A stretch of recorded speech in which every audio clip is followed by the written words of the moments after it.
আমি পশ্চিমীয়া এই কেক কাটি পেলাই নানান ধৰণৰ বেলুন ফুলাই ইত্যাদি ধৰণৰ অপসংস্কৃতিয়ে যাতে আমি জন্মদিন পাতিব লগা নহয় তাৰ প্ৰতি আমি গুৰুত্ব দিব লাগিব আমি সকলো গৃহস্থই আমাৰ জন্ম গ্ৰহণ কৰা ল'ৰা ছোৱালী জন্মদিন আমি পাতিব লাগে কেনেকৈ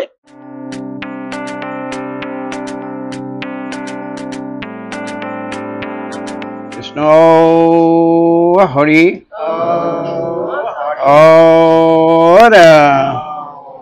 কৃষ্ণ শংকৰ গুৰু হৰি ৰাম ৰাম ৰাম ৰাম হৰি ৰাম ৰাম ৰাম শ্ৰী কৃষ্ণায় নমঃ কৃষ্ণায় বাসুদেবায় দেৱকী নন্দনায়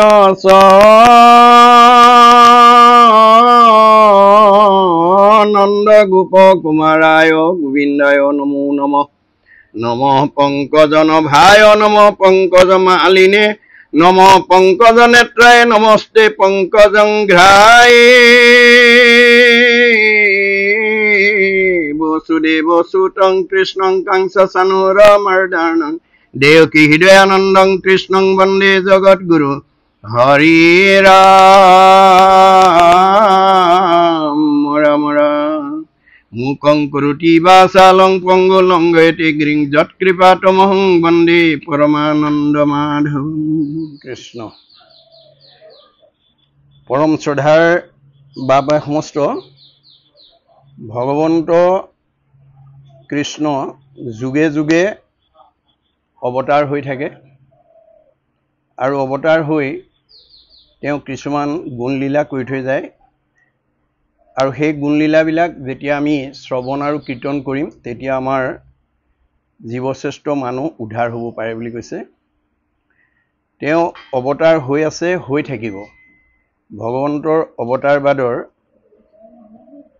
মূল লক্ষ্যটো হৈছে যে দুষ্টক দমন আৰু সন্তক পালন দুষ্কৃতি বিনাশ আৰু সংস্কৃতি প্ৰতিষ্ঠা এই কাৰ্যসূচী সম্পাদন কৰিবৰ কাৰণে ভগৱন্ত অৱতাৰ হৈ আছে হৈ থাকিব আৰু তাৰ মাজেদি তেওঁ কিছুমান লীলা কৰ্ম কৰি থৈ যাব সেই লীলাবিলাক আমি জীৱশ্ৰেষ্ঠ মানুহ হিচাপে যদি শ্ৰৱণ আৰু কীৰ্তন কৰিব পাৰোঁ তেতিয়াহ'লে আমাৰ জীৱ উদ্ধাৰ হ'ব ভগৱন্তৰ কথা যেতিয়া শ্ৰৱণ কৰিব জীৱ নিৰ্মল হয় বুলি কৈছে এতিয়া তেওঁ প্ৰধানকৈ চাৰিটা ৰূপত অৱতৰিত হয় কেতিয়াবা পূৰ্ণ অৱতাৰ কেতিয়াবা অংশ অৱতাৰ কেতিয়াবা কলা অৱতাৰ কেতিয়াবা বিভূতি অৱতাৰ যেতিয়া 100 ভাগৰ 100 অংশ মহিমাযুক্ত হৈ পৃথিৱীলৈ আহিব লগা হয় তাক কয় পূৰ্ণ অৱতাৰ আৰু যেতিয়া 4 ভাগৰ 1 অংশ মহিমাযুক্ত হৈ আহিবলগীয়া হয় তাক কয় অংশ অৱতাৰ আৰু যেতিয়া 16 ভাগৰ 1 অংশ মহিমাযুক্ত হৈ আহিবলগীয়া হয় তাক কয় কলা অৱতাৰ আৰু যেতিয়া 100 ভাগৰ 1 অংশ মহিমাযুক্ত হৈ আহিব লগা হয় তাক কয় বিভূতি অৱতাৰ ভগৱন্তই কোনটো অৱতাৰ ল'ব সেই সম্পৰ্কে তেওঁ ধৰাধামৰ অৱস্থাৰ ওপৰত নিৰ্ভৰ কৰিব গতিকে দাপৰ যুগত তেওঁ পূৰ্ণ অৱতাৰ হৈ অৱতৰিত হৈছিল আৰু হৈ পেলাই তেওঁ কিছুমান লীলা কৰ্ম কৰি থৈ গৈছিল যিবিলাকৰ আদৰ্শ আমাৰ জীৱনশৈলীৰ লগত প্ৰয়োজন আছে আমি মানৱ জীৱনটো জন্ম হোৱাৰ পৰা মৃত্যুৰ সময়লৈকে অৰ্থাৎ মাতৃগৰ্ভত স্থিতি হোৱাৰ পৰা মৃত্যু পৰ্যন্ত আমি কেনে ধৰণৰ নীতি নিয়মৰ মাজেদি চলিব লাগিব সকলো কথা ভগৱন্তই গুৰুৰূপে আহি কলিযুগত আমাক দেখুৱাই থৈ গৈছে গতিকে আজিৰ পাঠটো আমাৰ শিশুলীলা সম্পৰ্কে আমি আৰম্ভ কৰিম এই শিশুলীলাৰ প্ৰথম কীৰ্তনৰ ওপৰতে আমি আজি আলোচনা কৰিম গতিকে ভগৱন্তই শিশু ৰূপে জগতৰ লোকলৈ কি লীলা দেখুৱাই থৈ গৈছে কি কৰ্ম কৰি থৈ গৈছে এই কৰ্মবিলাকৰ মাজেদি আমি জানিবলগীয়া শিকিবলগীয়া বুজিবলগীয়া কি দিশ আছে এই সমস্ত দিশৰ ওপৰত আমি আজি পদবন্ধে আলোচনা কৰিম আৰু আপোনালোকে যদি কিবা মনৰ সংশয় থাকে প্ৰশ্ন কৰি সংশয়টো দূৰ কৰিব আমাৰ শাস্ত্ৰত উল্লেখ আছে কথা শুনি লেখে গুছে মনৰ সংশয় কৃষ্ণৰ সেৱাত ৰতি তেবেহে বাৰ হয় শিশুলীলা প্ৰথম কীৰ্তন ঘোষা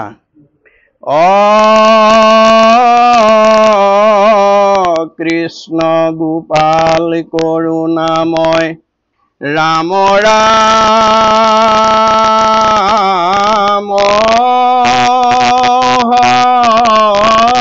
হৰি কৃষ্ণ গোপাল কৰুণাময় ৰাম ৰাম হৰি কৃষ্ণ ৰূপে দৈবকীত ভৈলায় অবতাৰ শঙ্খ চক্ৰ গদা পদ্ম কৰত তোমাৰ অপিত বস্ত্ৰে শুভে আতি শ্যাম কলেবৰ কমল লোচন চাৰু অৰুণধৰ সুন্দৰ নাসিকা কৰ্ণে মকৰ কুণ্ডল কণ্ঠত কৌস্তুভ শিৰে কিৰীটি উজ্জ্বল এৰামে আপাদলম্বিত বন মালা জলে গলে শুভে আতি শ্ৰীবৎসৱ অলবক্ষস্থলে এতিয়া আমাক পদবন্ধে ভগৱন্ত দৈৱকীৰ গৰ্ভত অৱতাৰ হওঁতে কেনে ৰূপেৰে কেনে অলংকাৰেৰে তেওঁ অৱতৰিত হৈছে এই কথা উল্লেখ কৰিছে যে কৃষ্ণ ৰূপে দৈৱকীত ভৈলা অৱতাৰ শংখ চক্ৰ গদা পদ্ম কৰত তোমাৰ তেওঁ 4টা অস্ত্ৰ লৈ জন্মগ্ৰহণ কৰিছে শংখ চক্ৰ গদা পদ্ম যাক আমাৰ গুৰুদেৱ নাম ভকত বুলি মানে ভকতসকলে গণ্য কৰে আৰু তেওঁ পিত বস্ত্ৰে শুভে আতি শ্যাম কলেবৰ কমল লোচন চাৰু অৰুণ অধৰ তেওঁ পিত বস্ত্ৰ অৰ্থাৎ হালধীয়া বস্ত্ৰ পৰিধান কৰি আহিছে আৰু তেওঁ কলেবৰ দেহৰ বৰণ হৈছে শ্যাম বৰণীয়া চকুকেইটা পদুম ফুলৰ দৰে আৰু অৰুণ কমল লোচন চাৰু অৰুণ অধৰ তেওঁৰ চকুযোৰ পদুম ফুলৰ দৰে আৰু উটকেইটা বৰ সুন্দৰ চাৰু অৰুণ অধৰ উটকেইটা সুন্দৰ ধুনীয়া বুলি কৈছে সুন্দৰ নাসিকা কৰ্ণ মকৰ কুণ্ডল কণ্ঠত কৌস্তুভ শিৰে কিৰীটি উজ্জ্বল তেওঁৰ নাকটো দেখিবলৈ বৰ সুন্দৰ কাণত অলংকাৰ পৰিধান কৰি আহিছে আৰু কণ্ঠত কৌস্তুভমণি আৰু উজ্জ্বল কিৰীটি পৰিধান কৰি আহিছে আপাদলম্বিত বনমালা জলে গলে তেওঁৰ হাতকেইখন আঁঠুৰ তললৈকে পৰা আৰু পদুম ফুলৰ মালা পৰিধান কৰি আহিছে শুভে আতি শ্ৰীবৎস বহল বক্ষস্থল তেওঁ বুকুখন বৰ সুন্দৰ আৰু শ্ৰীবৎস পান্তি অৰ্থাৎ বিষ্ণুৰ বুকুত কেঁকুৰা বগা নোম তেওঁৰ আছে আমাৰ ভিগুমুনিৰ পৰীক্ষাত যেতিয়া গুৰমৰা সেই চুলিখিনি মানে বুকুৰ চুলিখিনি বগা ৰূপে তেওঁ চিহ্নিত হৈ আহিছে চাৰু চাৰি ভুজ জলে আজানু লম্বিত কৰি কৰ সমউৰু বৰ্তুল বলিত তেওঁৰ হাতকেইখন চাৰু চাৰি ভুজ জলে আজানু লম্বিত আঁঠুৰ তললৈকে পৰা তেওঁৰ হাতকেইখন আৰু হাতীৰ সুৰৰ দৰে তেওঁৰ কৰঙনকেইটা বুলি ইয়াত উল্লেখ কৰিছে চৰণ কমল যেন নৱপদ্ম কুশ যাক দেখি ভকতৰ পৰম সন্তোষ তেওঁৰ ভৰিকেইখন পদুম ফুলৰ দৰে আৰু যাক দেখিলে ভকতৰ পৰম সন্তোষিত হয় এইটো এটা তেওঁৰ বাহ্যিক অৱয়ৱৰ কথা ইয়াত উল্লেখ কৰিছে প্ৰসন্ন বদন জলে অলকা তিলক বহুদেৱে দেখিলন্ত অদ্ভুত বালক অপৰি দুয়ো প্ৰাণী পাছে কৰিলন্ত স্তুতি পিতৃত কহিলা প্ৰভু সমস্ত যুগুতি ভৈলা শিশু ৰূপতৈতে প্ৰভু নাৰায়ণ কুলে লয়া বসুদেৱ লৰিলাতে খন এৰাম ভাগিল নিহাল ভৈল মেলান কপাত দেখি ভয়ে যমুনাৱা পুনি দিলা বাট এতিয়া তেওঁৰ শৰীৰটো বৰ সুন্দৰ বুলি কৈছে প্ৰসন্ন বদন জলে অলকা তিলক চুলিবিলাক কেঁকুৰা কেঁকুৰি দেখিবলৈ সুন্দৰ বসুদেৱে দেখিলন্ত অদ্ভুত বালক এজন অদ্ভুত ৰূপত তেওঁক দেখা পালে পৰি দুয়ো প্ৰাণী পাছে কৰিলন্ত স্তুতি বসুদেৱ আৰু দৈৱকীয়ে তাতে পৰম স্তুতি আৰম্ভ কৰিছে পিতৃত কহিলা প্ৰভু সমস্ত যুগতি কৃষ্ণই সেই শিশুকালতে তেওঁ সকলো কাৰণবিলাক অৱগত কৰিলে ভৈলা শিশু ৰূপতৈতে প্ৰভু নাৰায়ণ লগে লগে তেওঁ শিশুৰূপে দেখা দিলে ভৈলা শিশু ৰূপতৈতে প্ৰভু নাৰায়ণ কুলে লৈয়া বসুদেৱ লৰিলাত এখন লগে লগে তেওঁ কুলত লৈ বসুদেৱ সেই কাৰাগাৰৰ পৰা বাহিৰ হ'ল ভাগিল নিহাল ভৈল মেলান কপাত দেখি ভয়ে যমুনা আপুনি দিলা বাট যেহেতু ভগৱন্তই এয়া লীলা অৱতাৰ কৰিবৰ কাৰণে অৱতৰিত হৈছে কংসৰ কাৰাগাৰৰ পৰা তেওঁ আপোনা আপুনি মুকলি হৈ গুচি গৈছে সকলো দৰ্জা বা বন্ধ দুৱাৰ খুলি গৈছে আৰু লগে লগে যমুনা নদীয়ে ভয়তে তেওঁক বাট এৰি দিছে বৰিষে কণিকা মেঘে ওপৰত গাজে ফনায়ে ধৰিলা ছত্ৰ আশিষৰ পৰাজে যশোদাৰ তৈতে উপজিল যোগ মায়া অতি অচেতনে নিদ্ৰা গৈলা নন্দ যায়া আৰু সেই সময়তে মেঘে বৰষুণ দিছে আৰু সৰ্পই আহি ছত্ৰৰূপে তেওঁক ৰক্ষণাবেক্ষণ কৰিছে যাতে বৰষুণৰ পৰা তেওঁ মুক্ত হ'ব পাৰে যশোদাৰ তৈতে উপজিলে যোগ মায়া অতি অচেতনে নিদ্ৰা গৈলা ইফালে গোকুলত যশোদাৰ এগৰাকী কইনা জন্ম হৈছে আৰু তেওঁ অতি অচেতন ৰূপে টোপনিত নিদ্ৰাগ্ৰস্ত হৈ আছে আয়াৰামে তাহান সজাতনিয়া থৈলন্ত তোমাক বসুদেৱে আনিলন্ত নন্দৰ কইনাক শিশু ভাবে গোকুলত কিৰিলায় পাৰ সাধিলায় অনেক প্ৰীতি নন্দ যশোদাৰ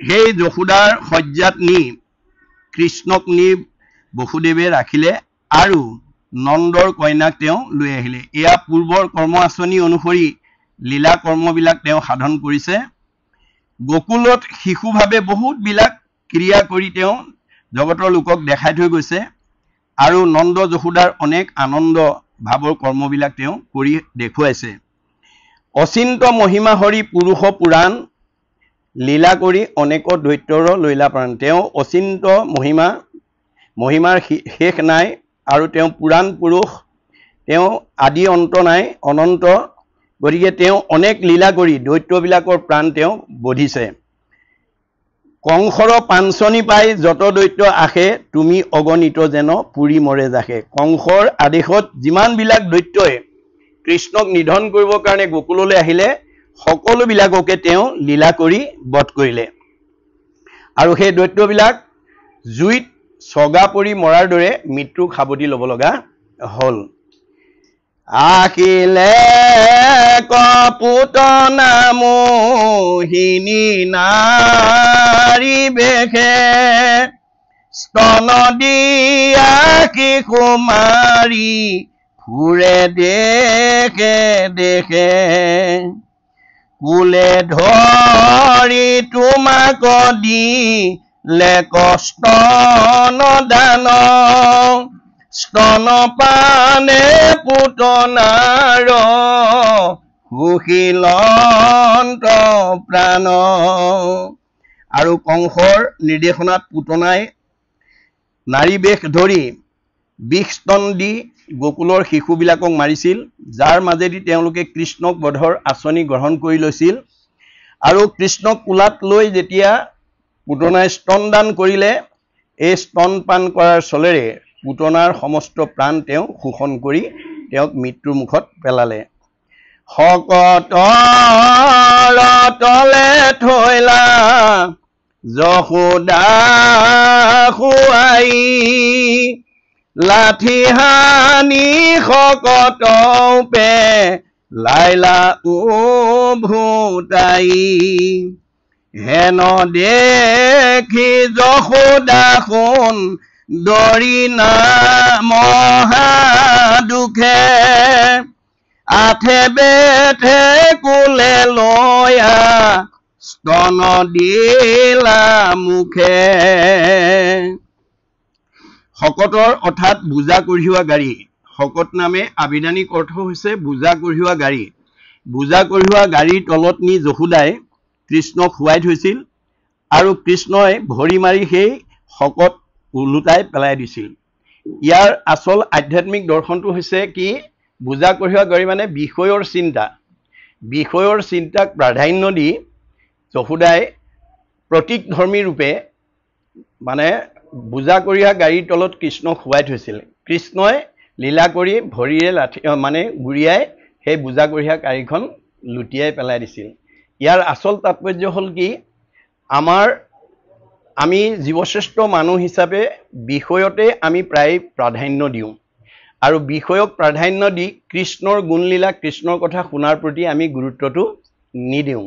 গতিকে কৃষ্ণই লীলা কৰি শকত উভুতাই দিছে, তাৰমানে বোজা কঢ়িওৱা গাড়ীখন লুটিয়াই দিয়া মানে যে তোমালোকে বিষয়ক প্ৰাধান্য দি মোক যদি গৌণস্থান দিয়া, তোমালোক কেতিয়াও মনৰ কামনা তোমালোকৰ পূৰ্ণ হ'ব নোৱাৰিবা। তোমালোকে বিষয়ক তলত থৈ মানে কৃষ্ণ ভক্তিক অগ্ৰাধিকাৰ দিয়াৰ দৰ্শনটো ইয়াত দেখুৱাইছে। আমি সদায় প্ৰাধান্য দিব লাগিব, ঈশ্বৰৰ ভক্তি মাৰ্গত আমি গুৰুত্ব দিব লাগিব। আমি জীৱশ্ৰেষ্ঠ মানুহ হিচাপে আমি নিতৌ পুৱা গধূলি মানে গাও পা ধুই ধুনীয়াকৈ গুৰু সেৱা কৰি ঈশ্বৰৰ গুণনাম লৈ ঘৰখন পবিত্ৰ কৰিব লাগিব। এইটো আমাৰ গৃহস্থী ধৰ্মৰ নিয়ম।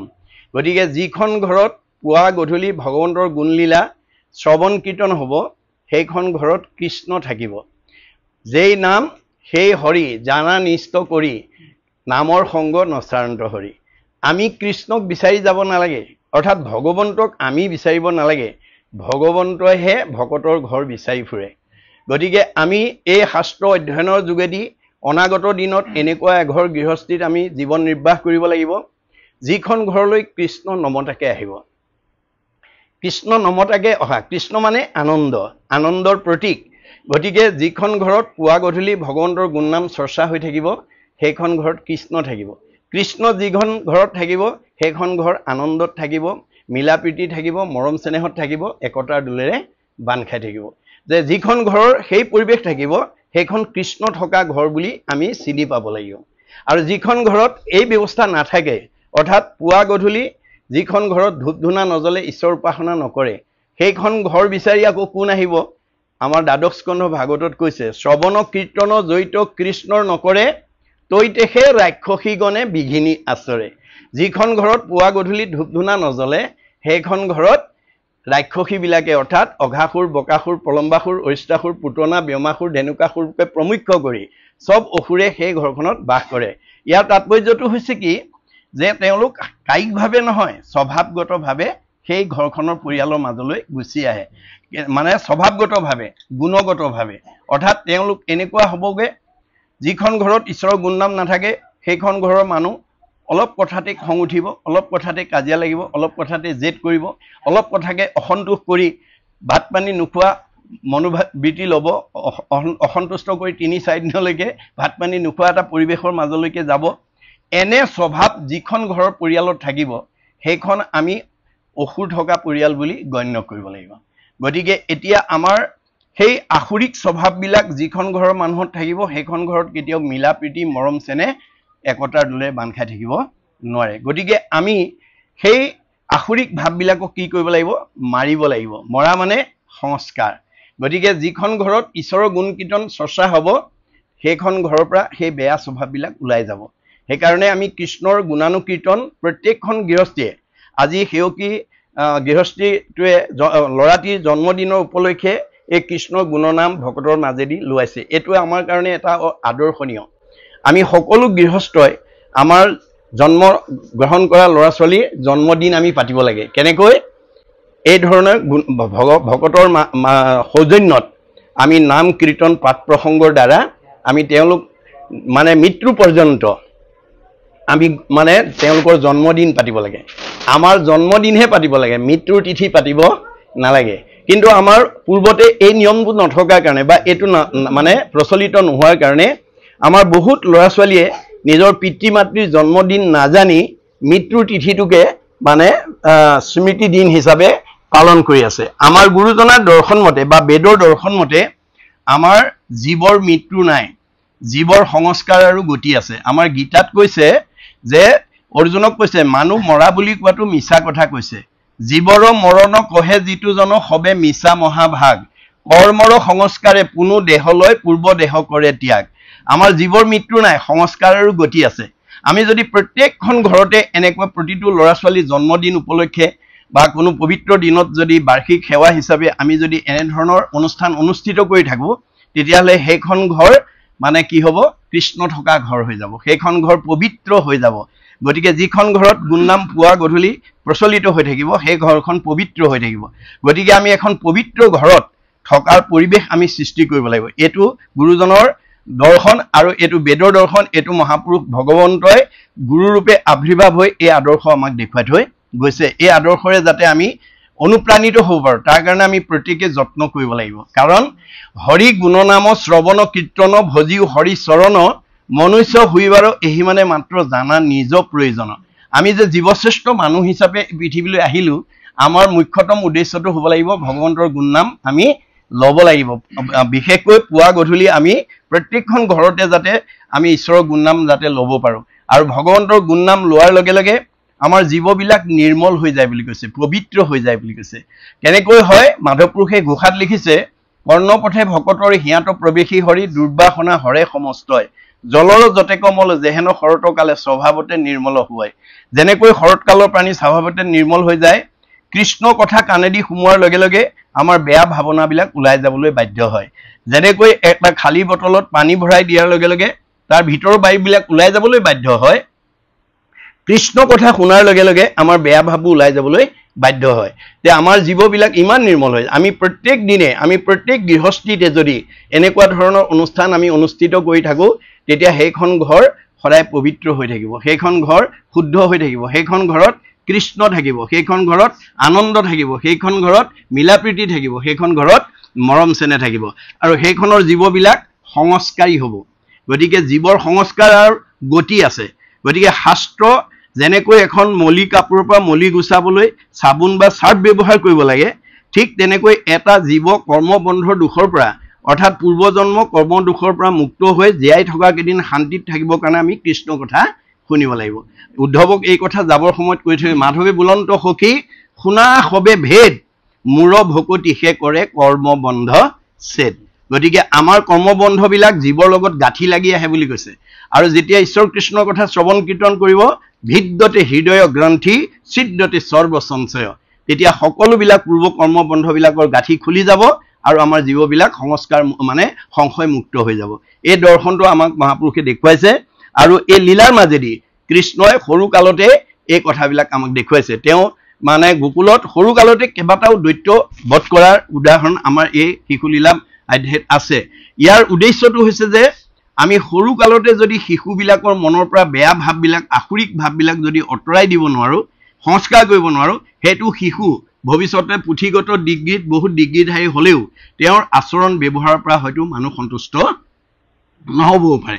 আজি আমাৰ সমাজত বহুত মানুহ পুথিগত ডিগ্ৰী আছে, বহুত জ্ঞান আছে, বহুত অৰ্থ সম্পদ আছে, বহুত সমাজৰ দিশত আগবঢ়া, কিন্তু সমাজে ভাল নাপায়। কিয়? তেওঁ ব্যৱহাৰ কৰিব নাজানে, তেওঁ আচৰণ কৰিব নাজানে। আমাৰ যেতিয়ালৈকে ব্যৱহাৰ শুদ্ধ নহ'ব তেতিয়ালৈকে সেই লোকজন সমাজৰ প্ৰিয় হ'ব নোৱাৰিব। গতিকে সমাজে কাক ভাল পায়? যিজনৰ দাস্যত্ব ভাৱ আছে। আমি দাস্যত্ব ভাৱেৰে আমি সমাজত চলিব লাগিব। আমাৰ ইংৰাজীত এষাৰ কথা আছে যে স্মল ইজ বিউটিফুল, অৰ্থাৎ বিন্দুৱেই সিন্ধু বুলি কৈছে।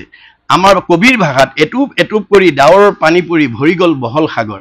এখন সাগৰ মানে একেদিনাই হোৱা নাই, ডাৱৰৰ পৰা এটুপ এটুপ পানী পৰি যেনেকৈ এখন বহল সাগৰ সৃষ্টি হৈছে, আমি এখোজ এখোজকৈ আগবাঢ়ি গৈহে নিজক প্ৰতিষ্ঠা কৰিব লাগে। একেদিনাই আমি সমাজত ডাঙৰ হোৱাৰ প্ৰয়াস কৰিব নালাগে। তেনে ভাৱাপন্ন মানুহ কেতিয়াও সমাজৰ প্ৰিয় হ'ব নোৱাৰে। গতিকে আমি দাস্যত্ব ভাৱেৰে যাতে আমি সমাজত আগবাঢ়ি যাওঁ তাৰ কাৰণে আমি গুৰুত্ব দিব লাগিব আৰু সেই আসুৰিক স্বভাৱবিলাক আমি মাৰিব লাগিব। আৰু তেতিয়া আমাৰ জীৱ ইমান নিৰ্মল হৈ যাব। বিজ্ঞানে স্বীকাৰ কৰিছে যে এই উপৰিভাগৰ যি বায়ুমণ্ডল আছে সেই বায়ুমণ্ডলক বিজ্ঞানে 3টা স্তৰত ভাগ কৰি দেখুৱাইছে: টপস্ফিয়াৰ, টেট্ৰস্ফিয়াৰ, আইনস্ফিয়াৰ। আইনস্ফিয়াৰটো হৈছে কাল্পনিক বৈতৰণী নদী বা সাগৰ বুলি কোৱা হৈছে। অৰ্থাৎ আমাৰ জীৱ মৃত্যুৰ পিছত এই বৈতৰণী সাগৰ পাৰ নোহোৱা পৰ্যন্ত তেওঁ বৈকুণ্ঠলৈ গতি কৰিব নোৱাৰে। কৃষ্ণ কথা শুনা জীৱ ইমান নিৰ্মল হৈ যাব যে ই মৃত্যুৰ লগে লগে ৰকেটৰ দৰে 3টা লেয়াৰ ভেদ কৰি বৈকুণ্ঠত অৱস্থান কৰিব পাৰিব। কিন্তু ঈশ্বৰৰ কথা নুশুনা নোকোৱা জীৱ কেতিয়াও সংস্কাৰ হ'ব নোৱাৰে। তেওঁ বিদ্যাৱন্ত, ধনৱন্ত, শ্ৰীমন্ত, সম্পদশালী হ'ব পাৰে, কিন্তু তেওঁ কেতিয়াও নিৰ্মল হ'ব নোৱাৰে। সেই জীৱ এই 3টা স্তৰৰ ভিতৰতে অহা যোৱা কৰি থাকিব লাগিব। পুনৰপি জনমম পুনৰপি মৰণম, পুনৰপি জনমম পুনৰপি মৰমম। অৰ্থাৎ আমাক পাৰ্থিৱ ধন, টকা পইচা, বিদ্যা, শিক্ষাই আমাৰ জীৱক পবিত্ৰ কৰিব নোৱাৰে যেতিয়ালৈকে আমি ভক্তিৰ আশ্ৰয় নলম। সেইকাৰণে মহাপুৰুষ ভগৱন্তই যুগে যুগে অৱতাৰ ধাৰণ কৰি এই লীলা মাহাত্যৰ যোগেদি আমাৰ জীৱশ্ৰেষ্ঠ মানুহ তৰণৰ কিছুমান পথ দেখুৱাই থৈ গৈছে। সেই পথবিলাক আমি কি কৰিব লাগিব? আজিৰ দৰে অনুষ্ঠানৰ মাজেদি চৰ্চা কৰি আমি আগবাঢ়ি যাব লাগিব।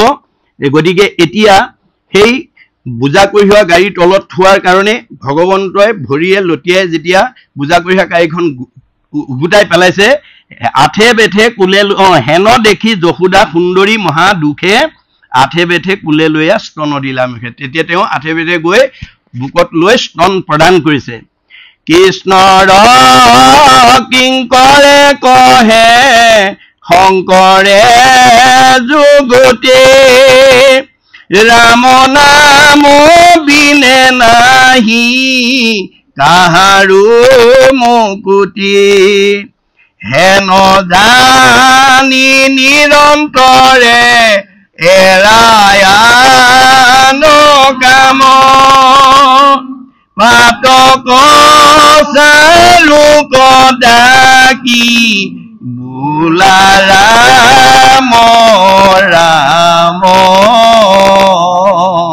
হৰি ৰাম ৰাম। এতিয়া মহাপুৰুষ ভগৱন্তই কৃষ্ণ ৰূপে কলিযুগত আহি আমাক আহ্বান জনালে। কৃষ্ণৰ কিংকৰে কহে শংকৰে যুগতি, ৰাম ৰাম নাম বিনে নাহি কাহাৰো মুকুতি। কলিযুগৰ মানুহ ভগৱন্তৰ নামৰ বিনে আমি মুক্তি সাধন কৰিব। হেন জানি নিৰন্তৰে এৰা আন কাম। আমাৰ আন ভাৱ চিন্তাবিলাক অৰ্থাৎ বৈষয়িক চিন্তা বা ঈশ্বৰ বিৰোধী চিন্তাবিলাক আমি ত্যাগ কৰি পাতক চাৰুক ডাকি বোলা ৰাম ৰাম। আমি সদায় যাতে ভগৱন্তৰ নাম আমি ল'ব পাৰোঁ, গাব পাৰোঁ, ক'ব পাৰোঁ, তাৰ প্ৰতি আমি গুৰুত্ব দিব লাগিব যে ভগৱন্তৰ নামেহে আমাৰ পাপৰ পৰা মুক্ত কৰিব। হৰি নাম হুতাসন, পাপ সুখান বন, খনেকতে দহি কৰে চন।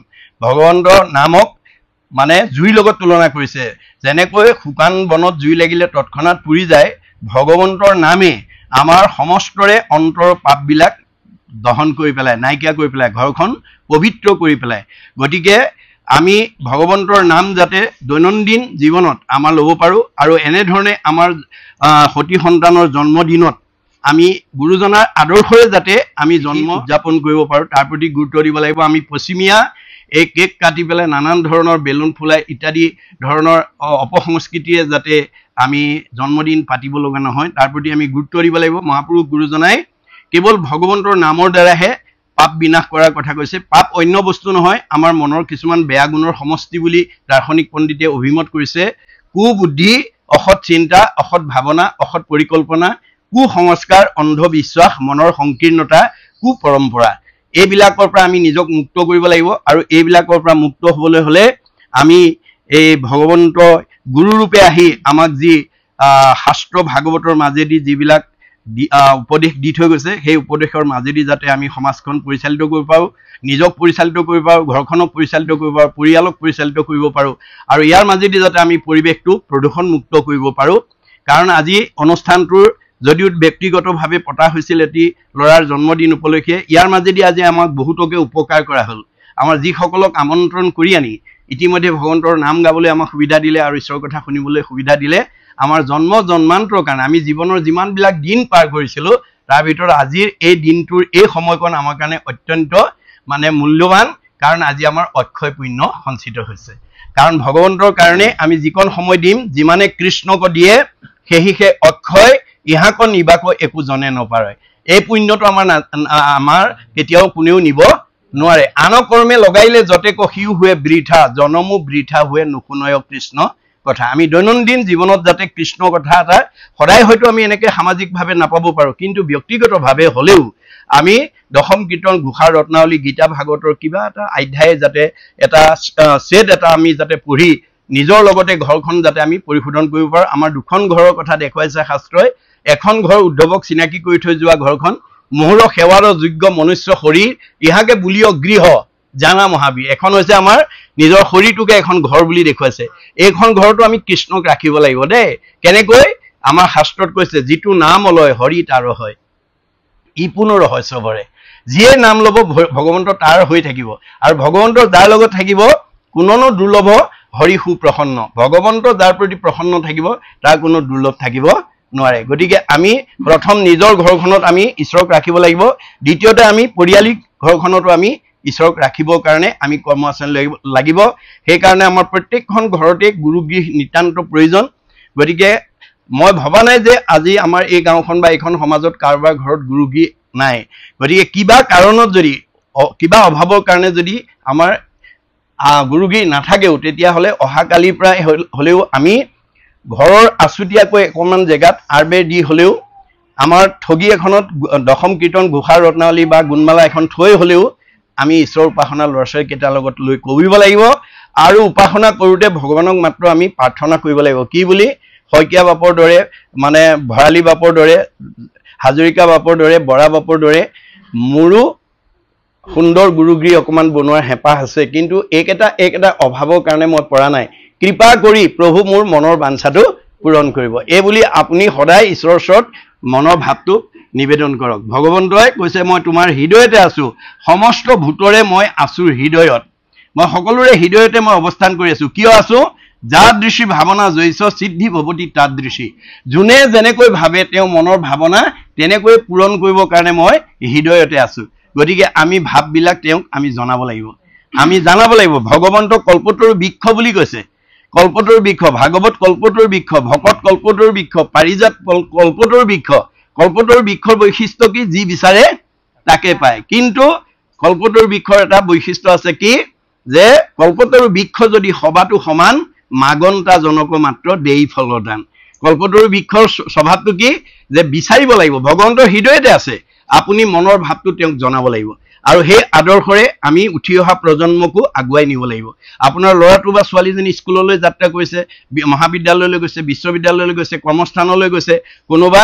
ব্যৱসায়লৈ গৈছে যাত্ৰা কালত কৃষ্ণ বুলি কৈ যোৱাৰ আদৰ্শটো আমি সৰু কালৰ পৰা ল'ৰা ছোৱালীক দেখুৱাব লাগিব হেন জানি শিশু হ'ব এৰা আন কৰ্ম ধৰিও কুমাৰকালে ভাগৱত ধৰ্ম প্ৰহ্লাদে দৈত্য শিশুবিলাকক এই কথা জনাইছে যে আমি ল'ৰা ছোৱালীক সৰু কালৰ পৰা ভক্তি ধৰ্ম মানে ভগৱন্তৰ ভাৱনাবিলাক আমি তেওঁলোকক দিব লাগিব যাত্ৰা কালত যদি কৃষ্ণ বুলি যায় যিটো জনে যাই নাম ওচৰি তাৰ পাছে পাছে ভ্ৰমন্ত হৰি বৎসক স্নেহ যেন ধেনু ধাৱে ভজিও জানি হেন হৰি পাৱে গাইজনীয়ে যেনেকৈ পোৱালিটো মুখৰ আগত শত্ৰুৱে আক্ৰমণ কৰিব নোৱাৰাকৈ লৈ যায় ভগৱন্তৰ নাম লৈ যোৱা জীৱটোক ভগৱানে তেনেকৈয়ে ৰক্ষণাবেক্ষণ দিয়ে বুলি আমাক ভাগৱতত উল্লেখ কৰিছে একচিত্ত মনে যিটো মহাজনে ফুৰে গুণনাম স্মৰি তাক ৰক্ষা কৰি ফুৰয় সদায় হাতে কোমদকি ধৰি কোমদকি মানে গদা গদা মানে হৈছে নাম গতিকে নামে আমাক সকলোকে ৰক্ষণাবেক্ষণ দিব এই আদৰ্শৰে আমাৰ শিশুলীলাৰ মাজেদি ভগৱন্তই যিবোৰ আদৰ্শ আমাক দি থৈ গৈছে সেই আদৰ্শৰে যাতে আমি উঠি অহা প্ৰজন্মক আমি নিজক আৰু সমাজখনক যাতে আগুৱাই নিব পাৰোঁ তাৰ প্ৰতি গুৰুত্ব দিলেই আজিৰ অনুষ্ঠানৰ সাৰ্থকতা হ'ব। কৃষ্ণৰ ৰূপটো যেতিয়া আমি মনলৈ আনিব বিচাৰোঁ, শাস্ত্ৰতে তেওঁৰ যিখিনি অলংকাৰ পাতি পৰিধান কৰি পেলাই তেওঁ সুন্দৰ ৰূপটো দেখাইছে, সেই সমস্ত ৰূপ অলংকাৰসমূহ সমস্তই মায়া নহয় জানো? মায়া হয় নহয়? আৰু সকলোৱে গুণময় হয় নহয়? আকৌ নিৰ্গুণ নিৰাকাৰ নিৰঞ্জন বুলি কৈছে, তেনে নিৰ্গুণ নিৰাকাৰ আৰু তত্ত্বৰূপে তেওঁক ল'বলৈ কৈছে। আমি মায়াৰ দৃষ্টিৰে চাওঁতে তেওঁ প্ৰথমতে মায়াখিনিহে দেখিছোঁ। গতিকে আমি সেই মায়াভেদ কৰিবলৈ হ'লে বা তেওঁৰ প্ৰকৃত ৰূপটো বা তেওঁনো সেই অলংকাৰখিনি কিয় পৰিধান কৰিলে, সেইখিনি আমাক মানে দেখুৱাইছে ৰূপকত। আৰু সেইখিনি যেতিয়া আপুনি চৰ্চা কৰিব, তুমি প্ৰভু নিৰ্গুণৰ, গুণৰ সীমা নাই। তেওঁ নিৰ্গুণ কিন্তু লীলাবিলাক গুণময়। নিৰ্গুণ হুয় জীৱ সুহি গুণ গায়। গতিকে তেওঁৰ নিৰ্গুণ কৃষ্ণৰ গুণলীলাবিলাক গালে আমাৰ মনবিলাক নিৰ্গুণত্বলৈ উত্তৰণ হ'ব। সেইকাৰণে তেওঁ এই আদৰ্শটো আমাক দি থৈ গৈছে। গতিকে উদ্ধৱক কৈছে, মোৰ কথা যথাৰ্থ নিৰ্গুণ সেই স্থান, ঈশ্বৰক জানিলে নিৰ্গুণ হুৱে জ্ঞান, বুলিও নিৰ্গুণ শ্ৰদ্ধা, মহুৰ সেৱাৰ নিৰ্গুণ স্থানক পাবে ভকতে আমাৰ। গতিকে আজি আপোনালোক গুণোৎসৱ ভকত হৈ আছে। কলি যুগত যি মানুহে ঈশ্বৰৰ কথা কয় বা শুনে গায় সেইজনেই ভকত। হৰি নাম ঘোষি কলি যুগত নিশ্চয় হুইবেক লোক ভকত। গতিকে আমাৰ প্ৰত্যেকৰ নাম মুখতে যাতে ঈশ্বৰৰ গুণনাম আমাৰ নিশ্চিত হয় তাৰ প্ৰতি আমি গুৰুত্ব দিব লাগিব। আৰু মুখে বোলা ৰাম, হৃদয়ে ধৰা ৰূপ, এতেকে মুকুতি পাইবা কহিলো স্বৰূপ। এই পৰিৱেশলৈ নিজক উত্তৰণ কৰিবলৈ হ'লে আজিৰ দৰে আমি অভ্যাস কৰিব লাগিব। আৰু আমাৰ নিৰ্দিষ্ট সময়ত উঠি অহা প্ৰজন্মক আমি শৰণ ভজন দিব লাগিব। আমাৰ এতিয়া শ্ৰীমন্ত শংকৰদেৱ সংঘই বিশেষকৈ মানে গৱেষণামূলকভাৱে এটা কথা বেদৰ পৰা আনি বাস্তৱ জগতত ৰূপায়ণ কৰিব বিচাৰিছে যে আমাৰ 6 বছৰ বয়স হোৱাৰ লগে লগে ল'ৰা ছোৱালীক আমি গুৰু পৰিচয় দিব লাগে, আৰু 12 বছৰ হোৱাৰ লগে লগে শৰণ দিব লাগে, আৰু শৰণ যেতিয়া অনগল হ'ব ভজন দিব লাগিব। শৰণে নাম দিব, ভজনে ৰূপ দিব। গতিকে এই শৰণ ভজন নলোৱা পৰ্যন্ত আমাৰ জীৱ মুক্ত হ'ব নোৱাৰিব, অহা যোৱা কৰি থাকিব লাগিব। আজি বহুতে আমাৰ সমাজত শৰণ নললে নহয় কাৰণে, শৰণ নহ'লে বোৱাৰীজনীৰ হাতে শাহুৱে নাখায়, ভকতে নাখায় কাৰণে শৰণটো দিয়ে, কিন্তু অনুশীলন কৰিবলৈ ভকে ইচ্ছা নকৰে বা নকৰে। ভজন ল'বলৈ ভয় কৰে। কিয়? কাৰণ শৰণতে ইমান নিয়ম মানিব লাগে, ভজনতো আৰু নিয়ম মানিব লাগে। গতিকে সেইকাৰণে আমাৰ এজন দাৰ্শনিক পণ্ডিতে কৈছে, মানুহৰ আটাইতকৈ ডাঙৰ ভয়টো হৈছে ভাল মানুহ হ'বলৈ। ভাল মানুহ হ'বলৈ ভয় কৰে। কিয়? শৰণ ভজন ল'লে বেয়া নিয়ম, বেয়া ভাৱ, বেয়া চিন্তা, বেয়া কৰ্ম, বেয়া খাদ্য, বেয়াবিলাক বাদ দি দিব লাগিব। বেয়াবিলাক বাদ দিলেই ভাল হৈ যায়। গতিকে ভাল হোৱাৰ ভয়তে শৰণ ভজন নলয়।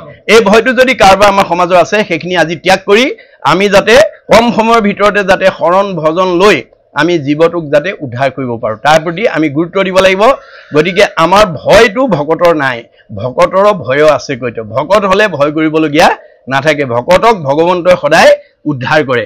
গতিকে আমি প্ৰত্যেকেই যাতে ভকত হ'ব পাৰোঁ, আমি যাতে সমাজখনক ভকত কৰিব পাৰোঁ, আমাৰ যাতে উঠি অহা প্ৰজন্মক যাতে আমি আজিৰ দৰে অনুষ্ঠানৰ মাজেদি যাতে আমি ভকতৰ ঠাইলৈ যাতে আগুৱাই নিব পাৰোঁ তাৰ প্ৰতি গুৰুত্ব দিলে আমাৰ মানে মহাপুৰুষৰ আদৰ্শ সাফল্যৰ ৰূপায়ণ হ'ব। এই কথা ভাবি আজি সময়ৰ প্ৰতি দৃষ্টি ৰাখি মই পাঠ সামৰিব বিচাৰিছোঁ। হেন জানি নিৰন্তৰে এৰায়ানকা পাতক চাৰুক ডাকি বোলা ৰাম ৰাম হৰি ৰাম।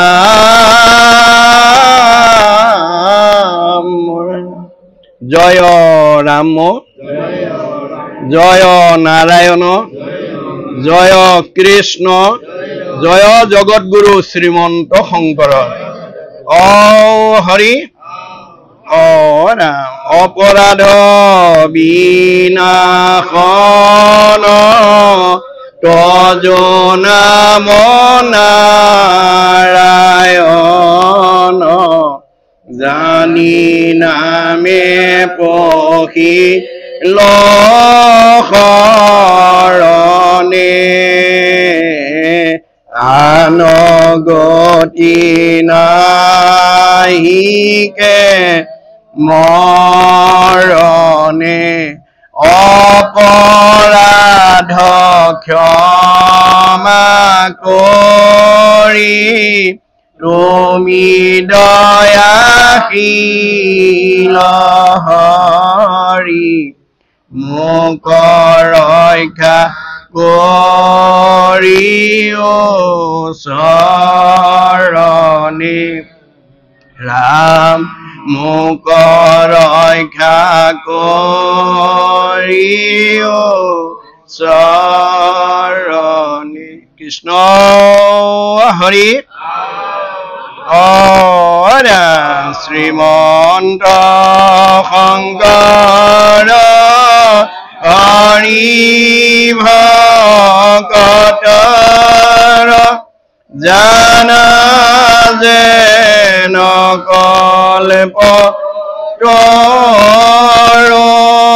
তাহান্ত বিনাই নাই নাই নাই আমাৰ পৰম গুৰু ৰাম তাহান্ত বিনাই নাই নাই নাই আমাৰ পৰম গুৰু